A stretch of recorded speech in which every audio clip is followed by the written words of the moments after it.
Bahia Meio-Dia. Oferecimento: Curso Galileu, líder em aprovação. E aniversário Cipolate. Compre, concorra. Olá, boa tarde. Você de Ibirapitanga, Temucuri, de Ilhéus e Tororó. O seu Bahia Meio-Dia está no ar. Seja muito bem-vindo, seja muito bem-vinda. É hora de você conferir as principais notícias que circulam em nossa região, sul e extremo sul. Olha, mais de 1.200 quilos de droga foram apreendidos aqui em Itabuna. Eliane Moitinho traz as informações. Boa tarde, Eliane. Boa tarde. A Polícia Militar fez a maior apreensão de drogas dos últimos tempos, mais de 1 tonelada de maconha. Além disso, um caminhão, 2 veículos e uma motocicleta também foram apreendidas, com 2 homens e uma mulher. Eles foram pegos no semianel rodoviário próximo à Polícia Rodoviária Federal. Daqui a pouquinho eu converso com o delegado da Polícia Civil, Fábio Simões. Tá certo então. Olha, na edição de hoje, a gente atualiza as informações sobre a prisão do ex-prefeito de Porto Seguro, de Eunápolis, e da ex-prefeita de Porto Seguro, lá no extremo sul. Thaisa Moura traz as notícias pra gente. Thaisa, boa tarde. Boa tarde para você também, Roger, para todos que nos assistem. Sim, Roberto Oliveira, que é o ex-prefeito de Eunápolis, e Cláudio Oliveira, ex-prefeita de Porto Seguro, continuam presos. Ele aqui no presídio de Eunápolis e ela no presídio de Teixeira de Freitas. Os outros 2 empresários que se apresentaram em Salvador estão presos lá no presídio da Mata Escura, em Salvador. O Edmilson, preso em Vitória da Conquista.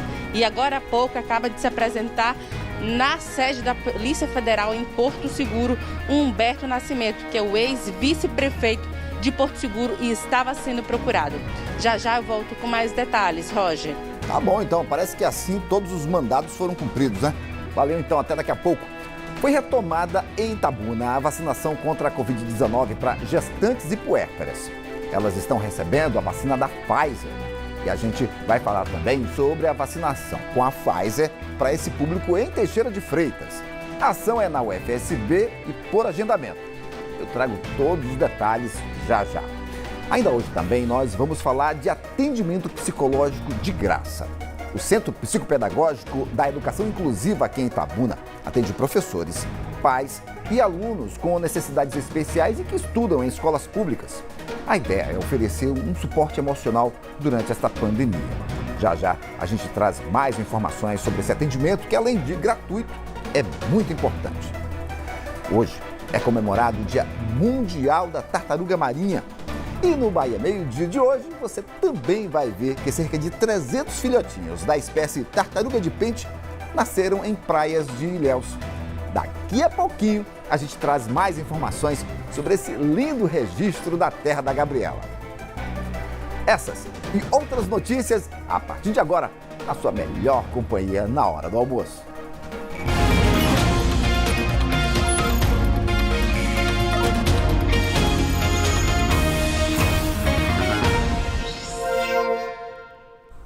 Meio-dia e 4, o primeiro assunto de hoje é a apreensão de mais de 1.200 quilos de droga aqui em Itabuna. Os fardos estavam num carro e em um caminhão. Eliane Moitinho está no Complexo Policial de Itabuna. Eliane, o caminhão na verdade é uma carreta, é essa que está atrás de você mesmo? Boa tarde. Boa tarde a todos que acompanham o Bahia Meio-Dia, isso mesmo. Um dos veículos apreendidos é esse caminhão que está aqui atrás de mim. A ação da Polícia Militar começou ontem à noite, por volta das 9h30, e só terminou às 3 horas da madrugada.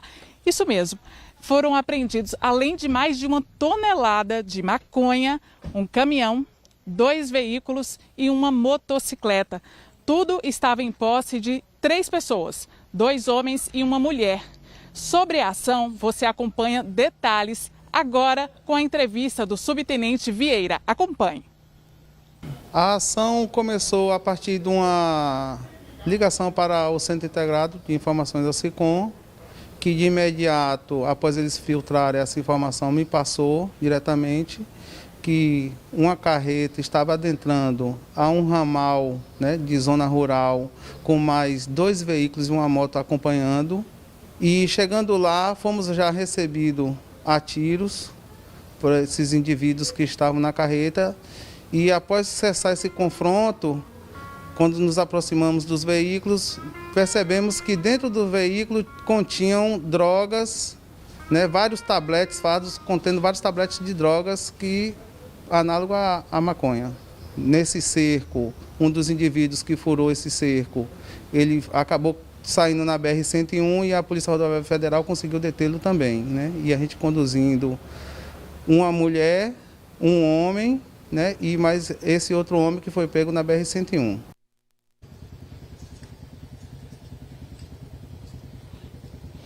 Roger, como você acabou de ouvir na entrevista do subtenente Vieira, precisou aí da ação também conjunta da Polícia Rodoviária Federal, já que uma das pessoas envolvidas tentou fugir. E sobre esse assunto eu converso agora com o delegado da Polícia Civil, Fábio Simões. Boa tarde, seja muito bem-vindo ao Bahia Meio Dia. Sobre essa ação, parece que é uma das maiores dos últimos tempos, não é? Exatamente, é a maior ação de apreensão de drogas nos últimos anos. E houve aí uma ação conjunta da Polícia Militar, Rodoviária e também Civil? Exatamente, é uma ação conjunta, é uma ação que tem um desempenho excelente, uma apreensão de grande quantidade de droga, retirando assim um material importantíssimo para o crime organizado aqui na cidade. E foram 3 pessoas envolvidas, o que aconteceu com elas, o que vai acontecer com elas? Bem, foram 3 pessoas que foram ouvidas. Uma delas, o motorista do caminhão, foi flagranteado e está à disposição da justiça, que vai determinar se ele é mantido ou não na prisão. E é costumeiro esse tipo de ocorrências aqui na cidade, porque houve até uma participação também comum, né, da população. Na verdade, o que aconteceu foi uma denúncia de que provavelmente uma carga estava sendo roubada e que havia um caminhão e que estava havendo um transbordo da carga. A Polícia Militar foi acionada e verificou-se que, na verdade, eram drogas que estavam sendo baldeadas para outros veículos, para abastecer, assim, o tráfico de drogas na cidade. E era passagem ou era destinado aqui mesmo? Bem, que toda a droga, estamos investigando ainda, mas que toda a droga ia ficar aqui em Itabuna. Nós temos uma pergunta de Roger no estúdio, estou à sua escuta. Como as investigações já começaram, Eliane, eu quero saber se os envolvidos que já foram presos, se eles já falaram sobre o destino final dessa droga, se era a primeira vez que essa carga estava chegando aqui em Itabuna ou se essa rota que eles estavam praticando já vinha sendo feita em outras oportunidades. Delegado Fábio, o senhor já ouviu as pessoas envolvidas e o que eles dizem a respeito do destino da droga? Ficaria aqui, iria para um outro lugar? O motorista alega que não sabia que tinha droga dentro do caminhão. Ele alega que estava com a família dele, que é a esposa dele, que foi ouvida também liberada, e quando passavam, estavam trazendo uma carga de milho, de flocos de milho e fubá. E aí, quando passavam pela região de Teixeira de Freitas, foram abordados e sequestrados e levados até uma casa onde ficaram, enquanto o caminhão foi levado para um galpão. Em seguida, cerca de 2 horas depois, liberaram ele para seguir viagem. Mas ele foi escoltado, sendo escoltado sempre por 2 veículos, um veículo cinza e outro branco. Até chegar aqui em Itabuna, quando foi passando por Itabuna, os indivíduos então mandaram que ele entrasse. Eles entraram pelo Seminal e aí foram até o ramal, indicado que os bandidos estavam sempre indicando para onde era. Tinha sempre bandidos em veículo que estavam indicando o caminho para eles.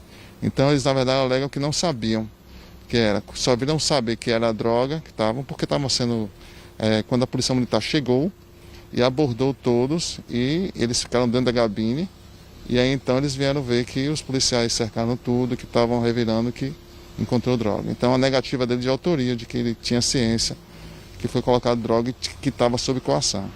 A gente está averiguando isso, se essa tese dele procede ou não. Estamos levantando dados ainda, foi submetido a exame médico legal, estamos verificando, levantando evidências para saber se ele tinha realmente ciência de que essa droga estava sendo transportada dentro do veículo. Okay. E existia também 2 crianças, né, em local com eles. O que aconteceu com elas? Bem, como eu te falei, ele viajava em companhia da mulher e 2 filhas. A mulher foi ouvida e liberada juntamente com as crianças. Muito obrigada, doutor Fábio, pela sua participação aqui no Bahia Meio-Dia. Roger, é com você no estúdio. Bem esclarecedor mesmo. Muito grato, hein, Eliane, e também ao delegado Fábio. E teve mais apreensão de drogas na região. 30 quilos de pasta base de cocaína foram apreendidos na Praia da Barrinha, em Mucuri, no extremo sul. Os 25 tabletes da droga estavam numa mala que foi vista por pessoas que passavam próximo ao Porto da Tiririca, no distrito de Cruzelândia. Foram elas que chamaram a polícia. A droga foi encaminhada para a perícia. Essa não é a primeira vez que tabletes de pasta base são encontrados na região. Eles já apareceram dentro de mochilas e até sozinhos em praias de Nova Viçosa, Cobaça, Prado e Maraú. A investigação da origem e destino do material é conduzida pela Polícia Federal. Uma submetralhadora artesanal calibre 380 foi apreendida no bairro Vila Jardim, em Porto Seguro.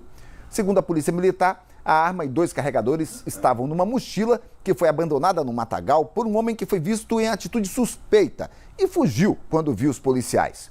O homem ainda não foi identificado e nem localizado. Agora eu chamo a repórter Thaisa Moura para atualizar as informações sobre as prisões de ex-prefeitos das cidades de Eunápolis e Porto Seguro e outras pessoas apontadas como integrantes de uma organização criminosa responsável por um esquema de fraudes em licitação e desvio de dinheiro público. Olá, Thaisa, é com você. Roger, ontem a gente passou o dia todo acompanhando esse caso, essa operação da Polícia Federal aí que consistiu no cumprimento de 6 mandados. Entre eles aí, o de prisão do ex-prefeito aqui de Eunápolis, Roberto Oliveira, e da ex-prefeita de Porto Seguro, Cláudia Oliveira. Eles foram presos ontem de manhã, conduzidos até a sede da Polícia Federal e depois, no fim da tarde, após a audiência de custódia, foram para o presídio de Eunápolis e de Teixeira de Freitas. 2 empresários que se apresentaram na Polícia Federal lá de Salvador, eles também foram encaminhados para o presídio da Mata Escura. O Edmilson, que se apresentou em Vitória da Conquista, ficou preso lá na cidade do Sudoeste. Faltava ser preso aí o Humberto Nascimento, ele que é o ex-vice-prefeito de Porto Seguro.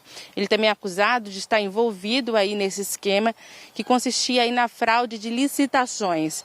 Ele se apresentou agora há pouco na sede da Polícia Federal em Porto Seguro e está esperando aí a audiência de custódia, que vai decidir se a prisão dele vai ser em algum presídio aqui da região ou se vai ser prisão domiciliar com tornozeleira.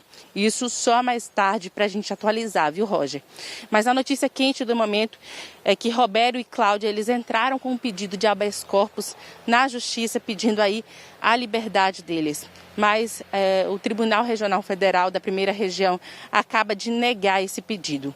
Vamos acompanhar agora uma reportagem que eu fiz sobre esse desfecho da Operação Fraternos.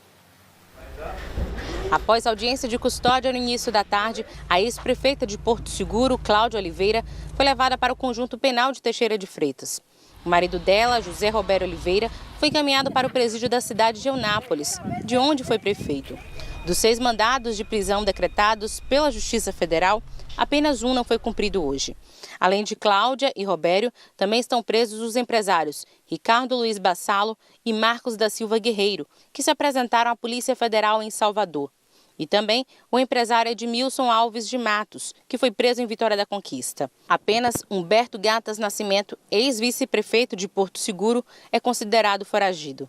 Todos são apontados como integrantes de uma organização criminosa, responsável por um esquema de fraudes em licitações e desvio de dinheiro público entre os anos de 2008 e 2017, quando os crimes começaram a ser investigados. Foi determinado ainda o afastamento do cargo por 180 dias do atual prefeito de Santa Cruz Cabralha, Agnello Santos Júnior, que é irmão de Cláudia, também investigado na Operação Fraternos, além do sequestro de bens e valores de cerca de 11 milhões de reais. O que a organização criminosa fez foi criar mais de uma dezena de empresas que simulavam que competiam entre si Todas essas empresas, os sócios eram parentes e pessoas ligadas, né, entre si, e aí se simulava a concorrência desses certames para contratar as empresas que eram de interesse da organização criminosa e, em seguida, desviar os recursos dos contratos correlatos a essas licitações. Ainda segundo a polícia, não é possível afirmar o quanto foi desviado pelo grupo. Em valores licitados, e isso não estou falando dos valores desviados, ultrapassa 240 milhões de reais. Muito desse recurso era aplicado para asfaltamento e calçamento, então não é possível, e a organização criminosa atuou por mais de 10 anos, a investigação abarca um período de atuação de mais de 10 anos, então não é possível precisar, dentro desse tempo e desse volume licitado, qual o valor exatamente ou percentual que foi desviado. De acordo com a Polícia Federal, esse dinheiro voltava para os líderes da operação em forma de compra de imóveis, pagamento de dívidas, pagamento de despesas pessoais e na promoção de eventos de renome nacional. A operação foi batizada de Fraternos por causa do uso de familiares para cometer crimes. Os envolvidos no esquema vão responder por corrupção ativa e passiva, peculato, organização criminosa, lavagem de dinheiro e fraude em licitações. Eles vão responder aí por esses crimes, né, Roger, como a justiça decidiu aí em complexos penais aqui da região e podendo ser de toda a Bahia, como já tem alguns detidos lá em Salvador. A gente lembra que eles vão responder aí também, além disso aí, por lavagem de capitais, peculato, corrupção ativa e passiva e também por lavagem de dinheiro. A defesa dos Oliveira informou para a gente que foi pega de surpresa com essa prisão do casal. Disse ainda, né, que eles estão respondendo agora por crimes antigos. É com você no estúdio, Roger. Muito obrigado pelas informações. Com certeza, ainda haverão outros desdobramentos, né, Thaisa? Muito obrigado por essas informações. A seguir, idosa é encontrada morta dentro de casa em Jussari.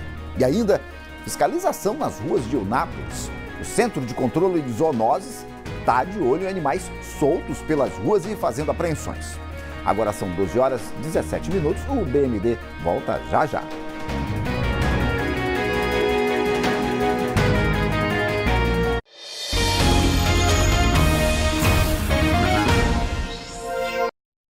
O BMD está de volta para falar de violência. Uma idosa foi encontrada morta ontem no centro de Jussari. Segundo a polícia, Carmelita Pereira de Souza, de 64 anos, foi morta a pauladas. A polícia disse ainda que os vizinhos sentiram falta da idosa, que quando eles chegaram na residência dela, a porta estava aberta. A autoria e a motivação do crime estão sendo investigados. Eu falo agora sobre o Junho Vermelho, mês de conscientização sobre a importância da doação de sangue. O Corpo de Bombeiros de Ilhéus está lançando hoje uma campanha que envolve também outras forças de segurança. Isabela Freitas está aqui com a gente agora e traz os detalhes ao vivo. Boa tarde, Isabela. Oi, Roger. Muito boa tarde a você e a todos. Pois é, essa é a campanha Junho Vermelho com Sangue de Heróis. Como você bem disse, lançada aí pelo Corpo de Bombeiros, ela já começou a partir de hoje de manhã, já teve captação de sangue no Banco de Sangue de Ilhéus, de doadores que fazem parte aí das Forças Armadas, não só de membros do Corpo de Bombeiros. Então, nessa campanha, os bombeiros conseguiram agregar, juntar doadores tanto do Corpo de Bombeiros como Exército, Guarda Municipal, Salva-Vidas e também da Marinha. Esses doadores pela manhã, de acordo com o Banco de Sangue, já chegou aí uma doação de 40 doadores só nessa manhã. E a expectativa é que até o fim do dia totalize aí com 100 doadores. Só lembrando da situação do Banco de Sangue de Ilhéus, ela precisa em média de 50 doadores por dia, mas infelizmente essa não tem sido a realidade dos últimos dias. Está em torno aí de 20 a 25 doadores, o que torna aí essa demanda bem pequena. Isso porque além de atender o município de Ilhéus, o Banco de Sangue abastece também cidades como Una, Canavieiras, Itacaré e também Uruçuca. Só para ter uma noção também, nesse mês de junho, de acordo com o Banco de Sangue, até o dia 11, teve apenas 172 doações, o que é considerado bem abaixo da média. E o tipo sanguíneo que mais requer doações nesse momento, está com um estoque bem mais abaixo, são dos tipos O que são tanto positivo como negativo. Essa campanha, para que você, não só das Forças Armadas, qualquer pessoa pode participar colaborando e fazendo também a sua doação. Só reforçando que o Banco de Sangue de Ilhéus funciona para captação de doações de segunda a sexta, das 7 da manhã até as 5 da tarde, e no sábado também está funcionando para receber ainda mais doadores no horário das 7 da manhã até as 11 horas. O Banco de Sangue de Ilhéus funciona na Ladeira do Café, que fica no bairro Teresópolis. Se você também quiser entrar em contato por telefone, o número é o 73-3234-5774. Então, é a oportunidade de todo mundo ajudar, principalmente nesse mês, né, o mês de junho, que é considerado sempre um mês de baixa doação. Viu, Roger? É isso mesmo, Isabela. Lembrando as pessoas, né, que o que eles estão fazendo é dando exemplo, mas as pessoas precisam seguir esse exemplo e se tornarem doadores regulares. Tá feito o apelo, tá dado o exemplo. Muito obrigado, então, viu, Isabela? Hoje é Dia Mundial da Tartaruga Marinha e ontem 3 ninhos com cerca de 300 tartaruguinhas eclodiram em praias de Ilhéus. Segundo o projeto Amar, que monitora os animais na região, as tartarugas são da espécie tartaruga de pente. O projeto também disse que outros nascimentos devem acontecer hoje e até o final do mês. O Centro de Controle de Zoonoses de Eunápolis está fazendo rondas pelas ruas para apreender animais soltos. Eu vou chamar a repórter Thaisa Moura novamente para ela lá falar com o coordenador do centro e dizer mais informações sobre esse assunto. Esses animais, além de serem um perigo para a saúde pública, não é, Thaisa? Eles são um risco para a segurança nas ruas, não é verdade? É verdade, viu, Roger? A gente até mostrou nesse mês que já aconteceu um acidente com morte aqui no perímetro urbano de Eunápolis, porque tinham aí 3 cavalos soltos na BR-367 e acabou provocando a morte de um motociclista, né? E para evitar que outras cenas como essa se repitam aqui na cidade de Eunápolis, o CCZ, ele começou ontem uma grande operação para poder retirar esses animais da rua. Várias rondas foram feitas em vários bairros aqui da cidade, né? E vamos conversar agora com o Carlos Magno, ele que é o médico veterinário responsável pelo CCZ. Boa tarde, coordenador. Conta pra gente como é que foi o balanço desse primeiro dia da operação. Boa tarde. Nós começamos a fazer uma operação ontem de apreensões de animais, com a apreensão de 9 animais, sendo cavalos, éguas e mulas. Onde esses animais foram encontrados? Na BR-101 e dentro da cidade, no bairro Renovação, entre outros bairros. Quando vocês veem esses animais, vocês capturam eles e levam eles para onde? Qual o destino? Esses animais são apreendidos, vêm para o CCZ, a gente faz toda a documentação desses animais e manda para o Ministério Público. E a partir do momento que eles ficam aqui, vocês não têm condições de guardar muitos animais por muito tempo, né? Quais são os próximos passos e providências tomadas? É verdade, a gente tem uma capacidade pequena, mas quando começa a fazer essas apreensões, esses animais começam a sumir da rua, porque os donos começam a prender e a gente está tendo outro problema agora, que eles estão prendendo em lotes dentro da cidade, passam arame, e aí esses animais ficam presos e a gente não consegue saber onde eles estão. Então, muito mais do que vocês estarem na rua para prender, é preciso também da conscientização dos donos desses animais de grande porte. Nosso intuito não é ficar prendendo animais, e sim de conscientizar esses donos. Como eles estão na via pública, a gente é obrigado a fazer apreensões, para que não venham acontecer acidentes, entre outras coisas. Animais ficam mexendo em lixo, também tem a questão de doenças. Tem toda essa questão que a gente não pode deixar esses animais na rua. E o que esses donos podem fazer para ajudar nesse trabalho do CCZ? Exatamente, deixar esses animais num local seguro, numa fazenda. Outra coisa, questão de cercas, porque também acontecem de cortarem essas cercas, os animais vão para a rua e, infelizmente, ocasionando acidente, como aconteceu há poucos dias. Roger, tem uma pergunta, Roger? Tem cidades, gente, onde é proibido até ter canil dentro da área urbana. Eu quero saber, Thaisa, se existe uma lei municipal aí que proíba a criação desses animais no perímetro urbano. Ele falou que tem sido um problema porque os animais têm sido confinados dentro da área urbana. Se tem lei para coibir isso?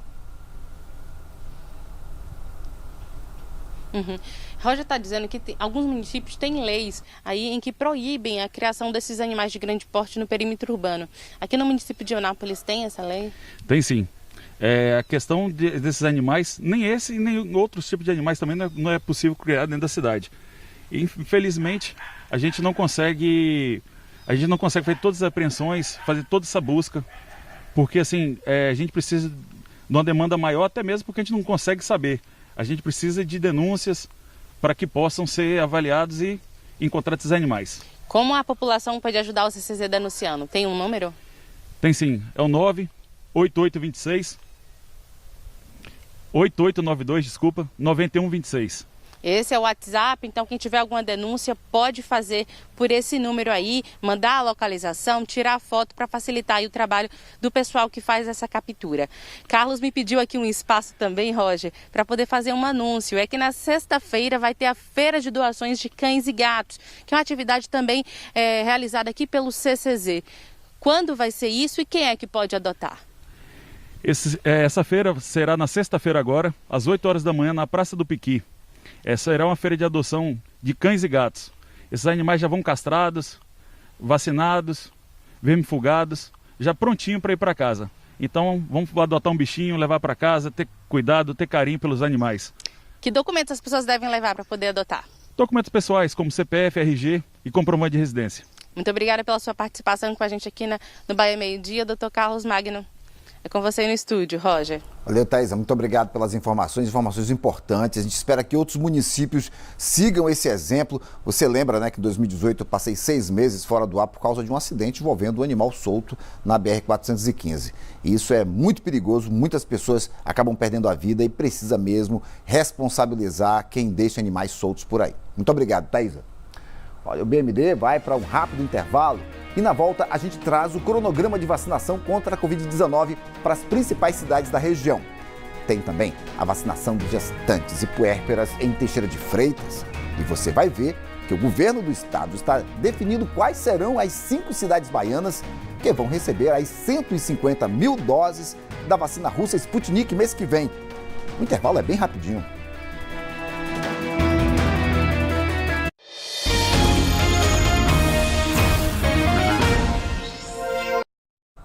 O BMD está de volta com utilidade pública. O Centro Psicopedagógico da Educação Inclusiva aqui em Itabuna está atendendo de graça professores, pais e alunos com necessidades especiais que estudam em escolas na rede municipal. É o projeto Plantão Psicológico, que tem como objetivo oferecer suporte emocional durante a pandemia. Eu converso agora com Graziela Moura, que é psicóloga e que vai falar um pouco sobre essa iniciativa. Olá, Gabriela, muito obrigado por Graziela, por receber aqui o Bahia Meio Dia. Graziela, a gente sabe que essa pandemia afetou bastante os estudantes, alterou muito a rotina deles, mas aqueles com necessidades especiais e já estavam acostumados com a atenção psicossocial que vocês dão, devem estar sentindo mais ainda, não é? Sim, verdade. O nível de ansiedade aumentou bastante. A questão da rotina, que eles ficaram sem rotina, estão apresentando quadro de insônia, de irritação, de nervosismo, falta da socialização também, da troca e das atividades que eles faziam antes no CPI. Vocês em dezembro já tinham atendido mais de 200 pessoas e agora esse número já está bem maior. Sinal de que à medida que o tempo está passando, as necessidades de atenção psicossocial desses alunos têm aumentado, não é? Sim, já realizamos, na verdade, mais de 500 atendimentos, com queixas variadas, como ansiedade, medo, problemas de comportamento, depressão, baixa estima, risco de suicídio também. A gente faz encaminhamentos clínicos para psiquiatra, para psicoterapia. E esse plantão, ele é realizado através do telefone. Quer dizer, mas vocês fazem via assim, com vídeo, pela internet, ou só telefone mesmo? Fazemos por internet, fazemos por telefone e também pelo Zap. Alguns números fazem atendimento pelo Zap. Qual são os números? Você pode dizer? A gente tem alguns na tela, a gente pode mostrar. A gente está aqui com alguns deles na tela. Pronto, as pessoas podem anotar esses números, mas assim, as famílias, a gente está falando dos estudantes, mas a gente imagina que as famílias também sejam bastante atingidas por todos esses problemas que você citou. Você também está dando atenção aos pais desses alunos, não é? Sim, nós atendemos tanto os educadores da rede municipal de ensino, quanto as famílias dos alunos da rede municipal. Quais são as principais queixas dos pais? Quais são as principais demandas que esses pais levam até vocês? Olha, a ansiedade, o aumento de ansiedade tanto dos pais quanto dos filhos, a questão do medo do adoecimento, medo da morte, porque muitas pessoas próximas a ele estão morrendo, problemas de comportamento, depressão, baixa estima e risco de suicídio também. Quantos psicólogos de vocês fazem esse plantão? Nós somos uma equipe de 7 profissionais, todos especializados e capacitados para esse tipo de atendimento, nas diversas linhas, como psicanálise, TCC, psicomotricidade, PICs, também as práticas integrativas. Vocês passam atividades para eles realizarem em casa? Passamos práticas, sim. Utilizamos técnicas para que eles possam estar aplicando em casa. E vocês atendem os professores, você falou que os educadores também são parte desse universo, né? Sim, os educadores estão com medo de retornar à escola, né, de retornar ao trabalho, e a gente está fazendo esse suporte. Eu quero lembrar que esse atendimento, ele não é uma psicoterapia, é um atendimento onde a gente faz um acolhimento, a gente faz uma orientação, a gente faz as intervenções e também até aconselhamento, dependendo da demanda. Muito grato aí pelas orientações, por esses e parabéns por esse atendimento que com certeza está fazendo muita diferença na vida dessas pessoas, tá? Sim, o resultado tem sido bastante positivo e eu peço aos pais, aos educadores que entrem em contato para que possam estar dando uma ajuda aos seus filhos e nós estamos disponíveis para poder atendê-los. Valeu, muito obrigado, boa tarde. Olha, gente, a vacinação das gestantes e puérperas, que são mulheres que tiveram um bebê recentemente, foi retomada em Itabuna. Assunto aqui para a gente tratar com a Eliane Moitinho, já está no posto. Você é rapidinho, Eliane. Já está no posto aí. E essas gestantes já foram hoje de manhã ser vacinadas, Eliane? Estamos de volta, Roger, para falar agora de vacinação para mulheres grávidas e puérperas, que são aquelas que tiveram filhos até 45 dias. Sobre esse assunto, os detalhes, nós vamos conversar com a coordenadora de imunizadores, que é a Camila Brito. Boa tarde, seja bem-vinda ao Bahia Meio Dia. Eu já te começo perguntando a respeito da média aí de expectativa para a vacina. Quantas mulheres vocês esperam vacinar hoje? A gente tinha uma expectativa de, pelo menos, no primeiro rol de vacinação, 480 doses. Né? Sendo que o município já recebeu 100% das vacinas para cobrir esse público de gestantes e puérperas. E a gente aguarda realmente que nesses 4 pontos estratégicos de vacinação, essas gestantes e puérperas, que são até os 45 dias do pós-parto imediato, compareçam para receber sua primeira dose com a vacina da Pfizer. E nessa primeira dose da Pfizer, qual é a marca para a próxima dose, a segunda fase? São de 84 dias, o mesmo intervalo que a gente tem utilizado para a vacinação da Oxford, né, de acordo com a orientação do Ministério da Saúde.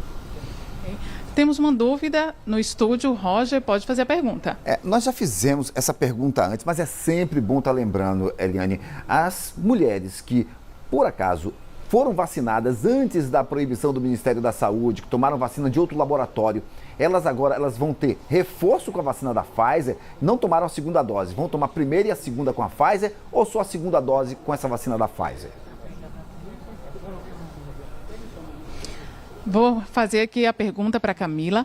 Roger quer saber em relação às gestantes que receberam dose da Oxford e foram proibidas, né, da segunda dose, elas retomam a vacinação ou elas podem ser agora imunizadas com a Pfizer? Não.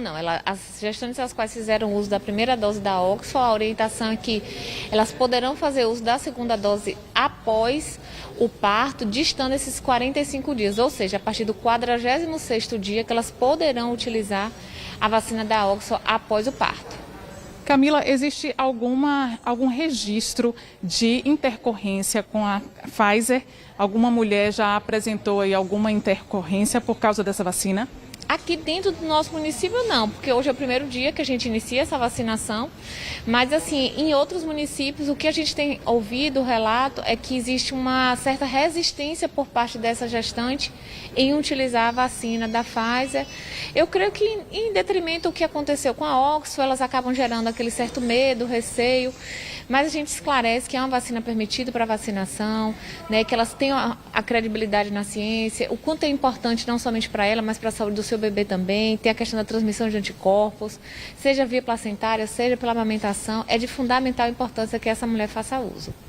Em relação ao calendário nacional, Itabuna demorou um pouquinho para começar a vacinar essas gestantes. Houve aí atraso nessa mobilização?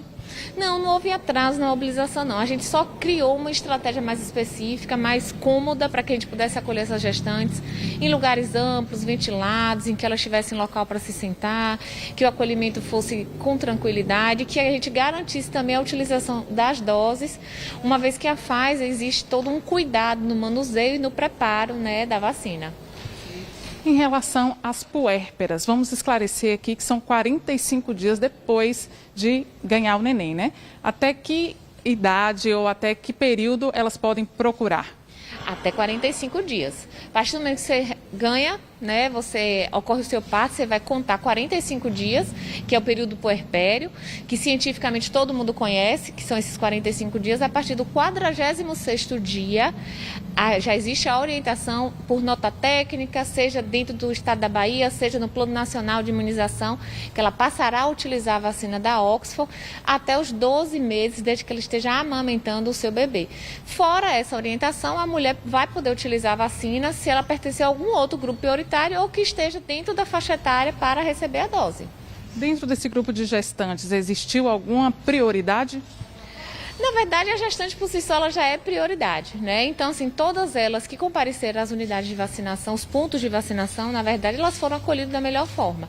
É claro que nem todo mundo, né, entende da melhor forma, as pessoas estão numa expectativa muito grande com relação à vacinação da Pfizer, já existiram outros indivíduos que não são gestantes, que procuraram os pontos de vacinação na perspectiva de fazer uso da dose e a gente orientou que está restrito, né, para somente gestantes e puérperas até 45 dias. Ok, mais uma dúvida de Roger no estúdio. A gente está ouvindo você, Roger.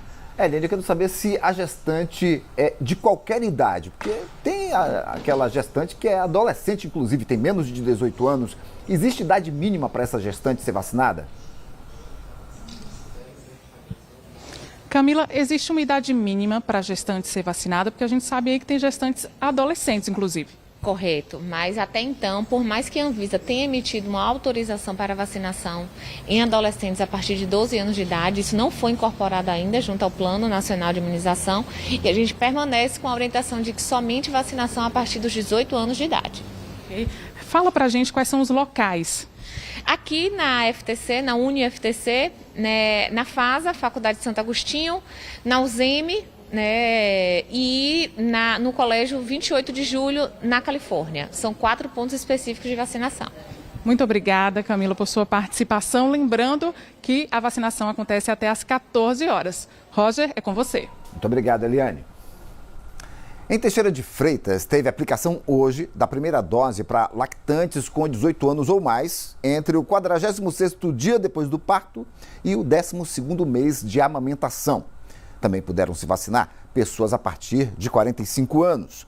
Esses públicos foram imunizados nas unidades básicas de saúde. O movimento foi tranquilo nos pontos de vacinação.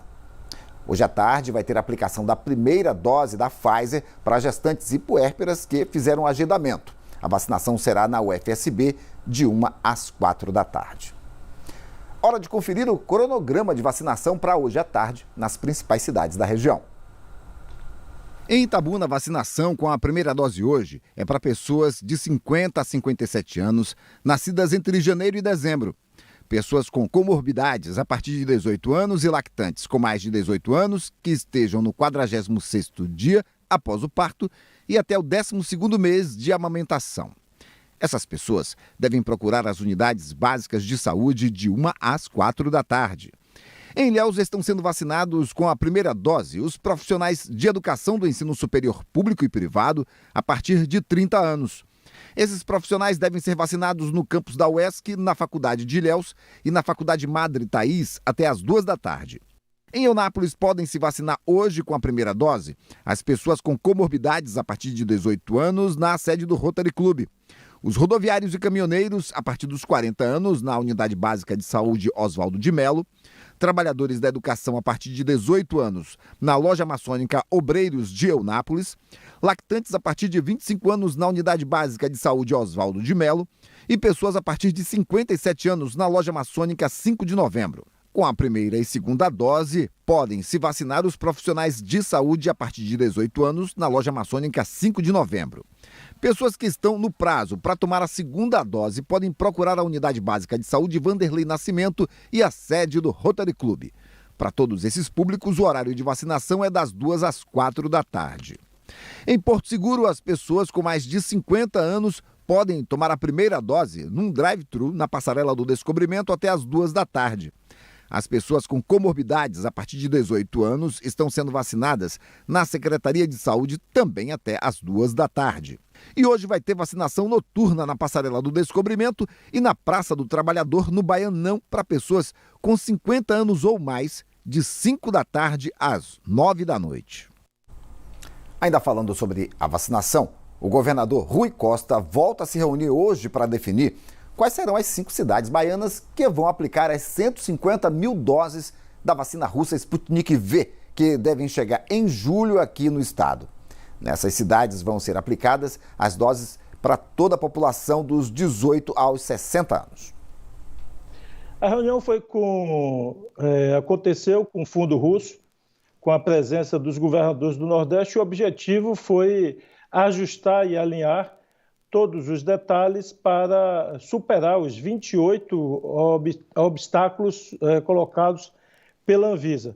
Mas nós estamos determinados e o Fundo Russo, primeiro, agradeceu o empenho aí para que a vacina chegasse e garantiu que nos primeiros dias de julho a vacina estará aqui no Brasil e, com isso, nós vamos iniciar a vacinação. O que nós conversamos entre os governadores, até para atender às exigências da Anvisa, nós vamos concentrar essas vacinas aí em torno de 5 municípios. Nós vamos definir isso hoje, num público entre 18 e 60 anos. A ideia é vacinar 100% das pessoas destes municípios e, com isso, nós teríamos um efeito demonstração para apresentar tanto a Anvisa como o país e ao mundo, né, dos resultados positivos da vacinação e desta vacina em particular. Então, hoje a gente deve definir esses municípios, vamos fazer a conta de qual é a população entre 18 e 60 anos e quantos faltam ser vacinados nesses municípios. A ideia é ter municípios que garantam, eu diria, uma situação logística para monitoramento da vacinação e nós queremos apresentar o relatório o mais rápido possível para que tenhamos a liberação das 10 milhões de doses. Afinal de contas, a Bahia comprou 10 milhões, são 5 milhões de pessoas a serem imunizadas e, com isso, nós alcançaríamos,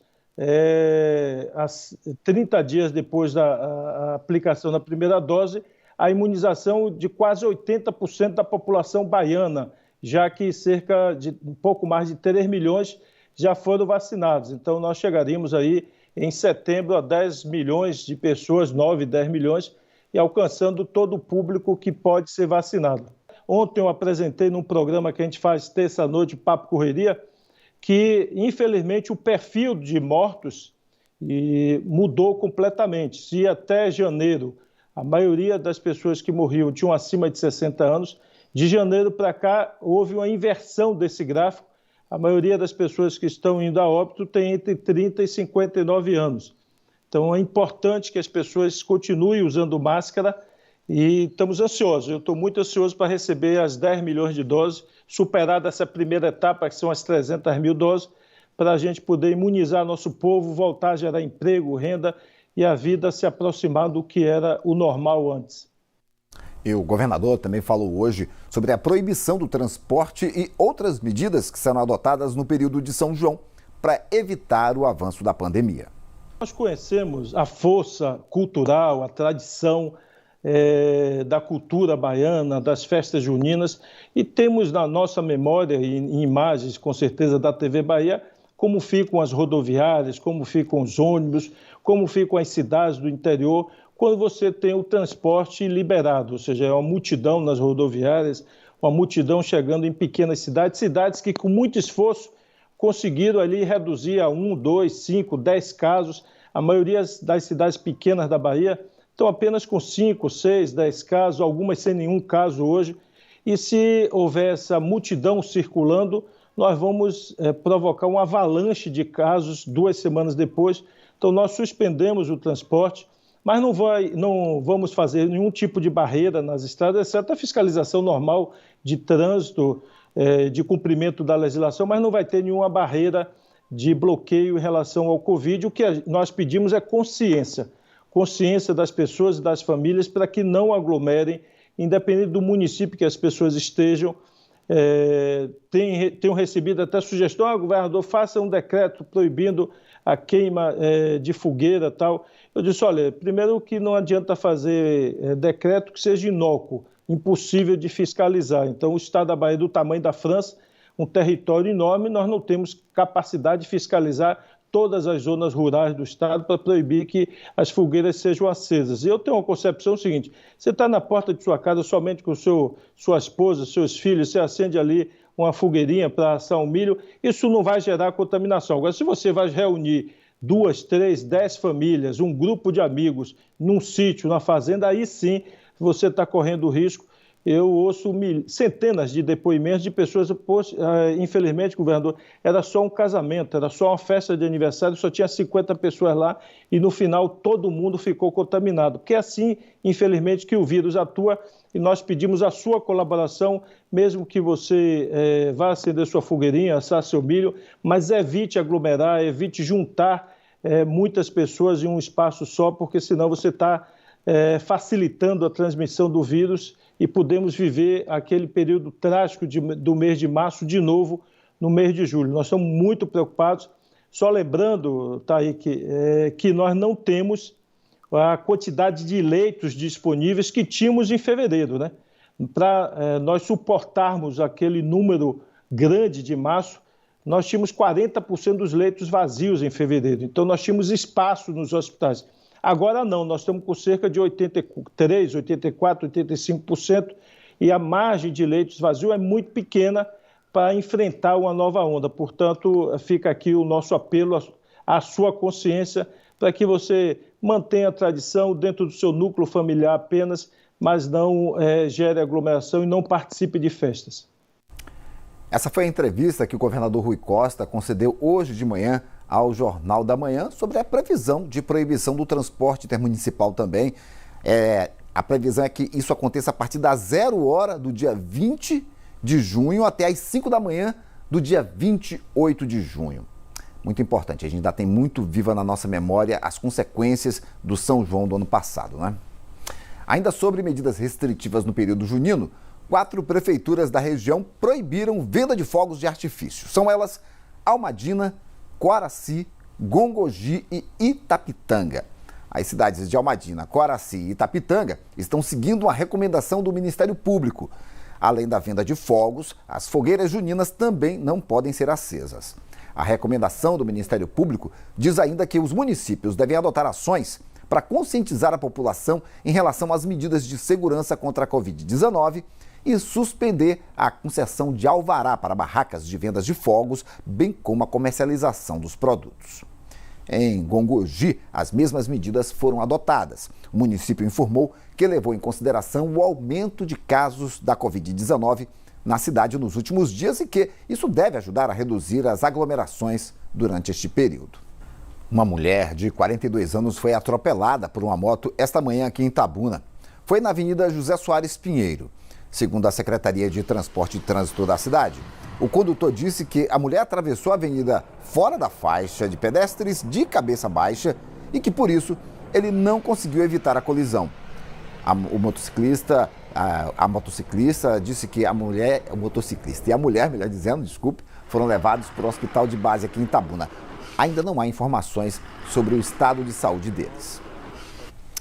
Vamos dar uma conferida como é que está também o trânsito nesse momento lá fora? Primeiro vamos para a Avenida J.S. Pinheiro, não, essa aqui é a Juracy Magalhães. A gente está vendo que o trânsito está fluindo sem nenhum problema, não está chovendo nesse momento na cidade, então a pista está mais segura. Mas é claro que a gente pede aos condutores aí calma e aos pedestres atenção. Vamos para Ilhéus? Aqui a gente vê centro da cidade, área aí da Praça Cairu e ruas adjacentes. Também um fluxo de veículos tranquilo, sem nenhuma alteração, nem travamento. A gente também pede que por lá as pessoas tenham tranquilidade e calma, se bem que o trânsito em Ilhéus está bem mais tranquilo nos últimos dias. Para você aí de casa, muito obrigado pela companhia. Continue com a programação da Rede Bahia, porque agora a gente vai falar de esporte no Globo Esporte Bahia. Mais informações da nossa região sul, extremo sul, logo mais no BATV às 7 da noite. A gente se vê de novo por aqui no BMD amanhã ao meio-dia.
Bahia Meio-Dia.